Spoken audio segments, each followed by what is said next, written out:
A little bit on Rachmaninoff, the model for the piece. The great Russian composer, considered to be the last of the Russian romantics. Romanticism, a style that pretty much ended around 1900, give or take a few years. He was composer, pianist, conductor, one of the finest pianists of his day. Early influences of Tchaikovsky. As a matter of fact, Tchaikovsky was kind of a god for Rachmaninoff. In 1897, between 97 and 1900, turn of the century, he went through a very severe depression. And he was cured of this depression by taking therapy, which at that time was very new, with Ingolf Dahl, or Nikolai Dahl, who then, Rachmaninoff was so grateful for this that he dedicated his second piano concerto to him, probably his most famous work, and went on to leave Russia after this, after the Russian Revolution of 1917, lived in the United States. You could see him in restaurants with Stravinsky and different people, and pretty much had a career as a concert performer. Did not write a whole bunch of pieces until the point where he died in 1943 as he was living in the United States. He missed his homeland very much, and part of the reason was that he was still a romantic composer during an age when romanticism pretty much had died out. He was frequently criticized for still writing in this style. There was one critic who made a very harsh comment saying that Rachmaninoff is nothing more than a creative nobody crying at the feet of Tchaikovsky. But that's pretty harsh. I mean, I'd get pretty depressed if I read that. But in any case, I'm sure that that was probably one of the reasons that he did not compose that many pieces in all this time as he lived in the United States. However that might be, his concerto for piano and orchestra, particularly the number 2, was something that was very much present in Adamsell's mind as he composed the Warsaw Concerto. And this is probably the most famous theme from that concerto, from the third movement.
Wonderfully beautiful, typically romantic. You can imagine the lush orchestration behind that.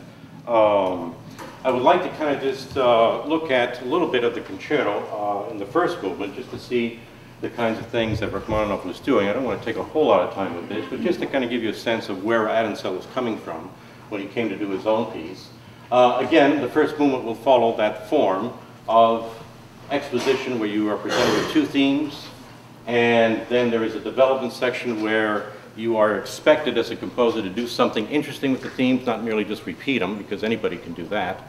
So with the development, you're expected to do something, maybe combine the themes, maybe fragment them in different ways. And also in the development section, you are expected to have a lot more tension, simply because the overall form of the movement goes from something that sounds very stable to more tension, contrast, variety, back to stability. And the stability return comes when you come into the recapitulation where both themes come back in the home key.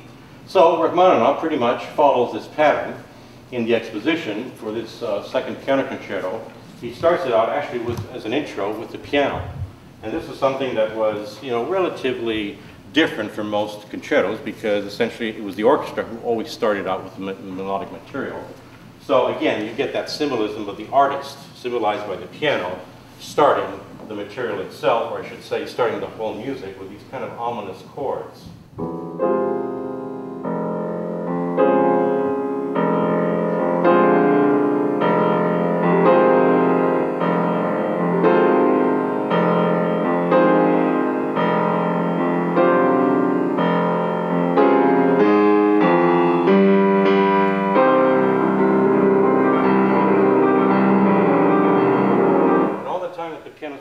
Sweeping arpeggios, then it's as if it allows the orchestra to come in with the first theme. Right here.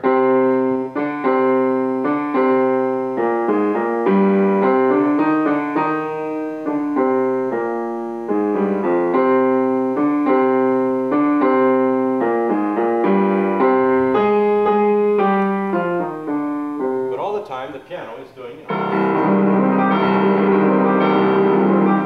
as if saying, I'm so good. I mean, normally it would be the orchestra accompanying me. I'm so good, I'm going to accompany you guys. I can do anything. Yeah. And this was something that was, typically romantic, in-your-face type of gesture.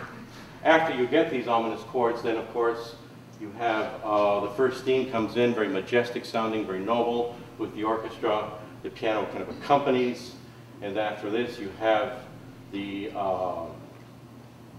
piano kind of winds up that whole section. There's a transition with a good amount of virtuosity happening. And then you have the second theme, which is now introduced by the piano. Again, a contrast, in this case, a very gentle kind of love song-like type of theme.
You can see how beautiful all of this is and how, why the directors and producers of this movie would really want that to be the background. So I guess what we could do is just listen briefly to the concerto itself, just the way.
Rachmaninoff when it comes to just, sheer piano beauty, piano music. I can only think of very few composers who are at his level. Chopin, of course.